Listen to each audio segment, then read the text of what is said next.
Hey everybody, and welcome to another Learn to Digitize video. My name is Sue and I am from OML Embroidery and OML Digitizing.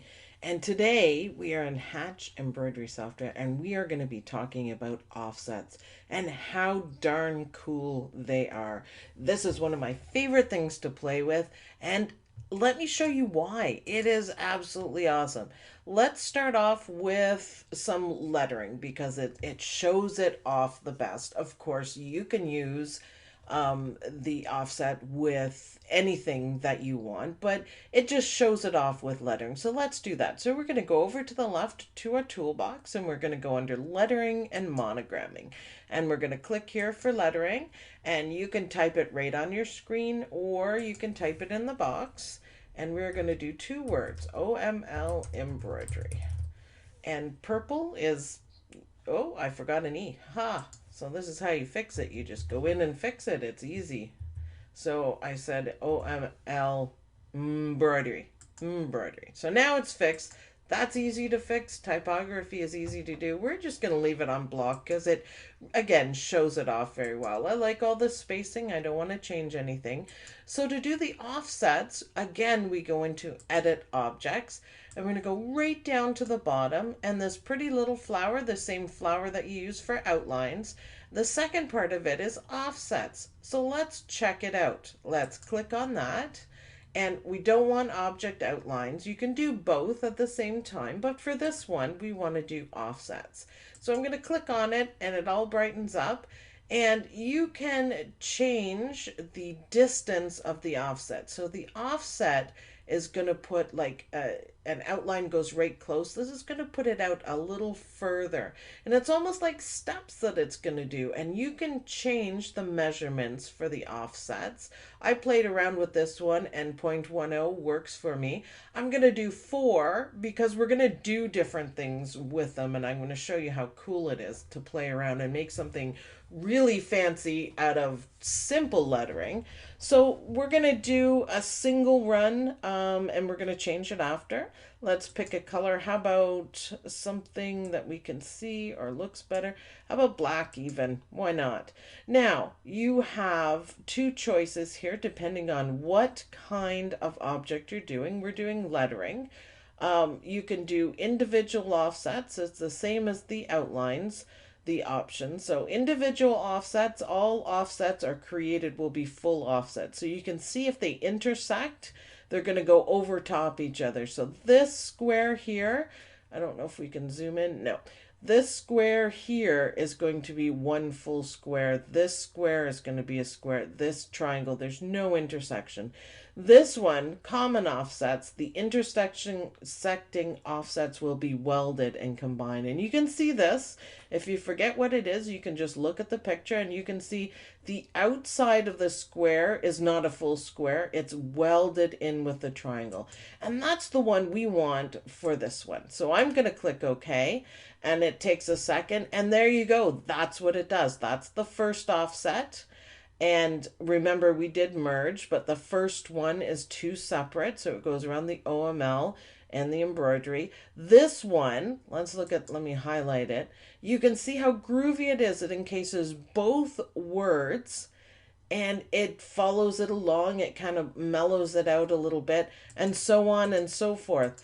How's that for awesome? So what you could do in a quick pinch, I'm selecting the first one. Oh, and by the way, these are little anomalies that you can just feel free to get rid of. It calculates it very carefully, and you see there's a little space that it was measuring and it put a few stitches and you don't want them. So just delete them.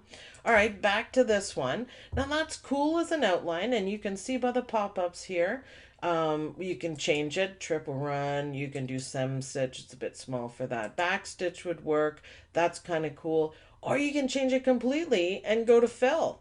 And okay, you can't see the letters anymore, but that's okay. Let's do the same one with the embroidery, and we're going to change it to fill.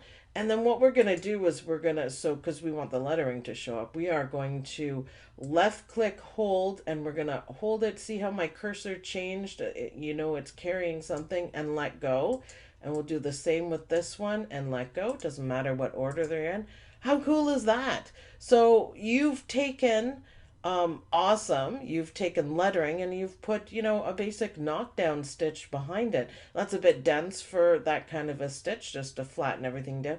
But you can change around the density. But for now, that's going to show us what we want. So let's get rid of these because I'm going to show you a couple of other things, and we're going to be moving outward with them. So you can see this shape very clearly. It's very cool. Let's click it over to fill. Let's move it so we can see what we're doing. Left click, drag, let go. And that's just a tatami stitch. So you don't want satin, that's going to be too wide. How about a motif? Look at that. Instantly. Look at that. You can try different motifs. Let's just try one or two. How about something light and airy? Doesn't that look awesome? I could play with this all day, and honestly, I often do. And of course, you can move the motifs around so they look better, but isn't that a great backdrop for it? And what we can do for this one, I actually really like that motif. I'm going to go back into create outlines. I'm going to take the offset off. I'm going to put outlines, and we want it black. I think I'll leave it black. And we want it to merge, and there we go. And it's going to put an outline. And what we want to do with that outline is right there. I'm going to make it a bit thicker, but not too thick. Put a back stitch on it. Now, look how good that looks. I think that's really cool. I think it's awesome. So we can leave that for now. For this one, number 3, we can put a motif stitch on it, because you can change it to whatever you want. And I picked one of the candle wicking stitches. You might want to, this one's smaller, I like it better. You might want to play around with the spacing, which is right here, to get it to fit. But I thought that was really cool. Let's go to the single motifs. You can put just circles, which is the same. That one won't work. Of course, always you click down here and now we can see it really nicely. I'm going to let's try one. We want something kind of small because we don't want to, maybe this one? Nope, see, I don't like that either. Let's scroll this time. Bow ties, that one might be. Yeah, that's not quite it. Not quite what I'm looking for. That one's not bad, but you'd have to change, the measurements and stuff to make it look better. I just want a simple one. Maybe this? Yeah, isn't that cool? Even with the other one combined, I think that's cool. And for the third one, you could either do, a fill stitch. Let's try that, a fill stitch. Again, you're going to have to move it. Left click, hold, move it up. And we can change the color to pink, let's say. And look at that right there. That's a whole design. And of course, you can play around with it. Why don't we put a nice outline on the number 4 offset? So click on here. We want object outlines. We can do, I'm going to want a back stitch, I think. Yeah, back stitch. And okay. And there we go. Now, how's that for cool? I think that is super easy to do. And it looks like it's a lot of work, but it isn't. So offsets, play around with them. They are in your Edit Objects menu. They're not just for letters. You can do it for any object you want and offset it and make it the different outlines, and it just depends. It has to be big enough, of course, to make an offset. But that is how you play around with offsets and create amazing embroidery here inside Hatch Embroidery software. Thank you guys for watching. Please remember to like this video, subscribe to the channel to let me know that you want more videos just like this.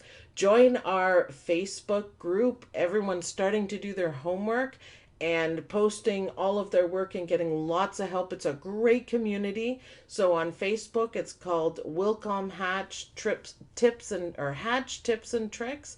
Join us and start learning and start having fun with Wilcom Hatch. Thank you guys, and I'll see you in the next video.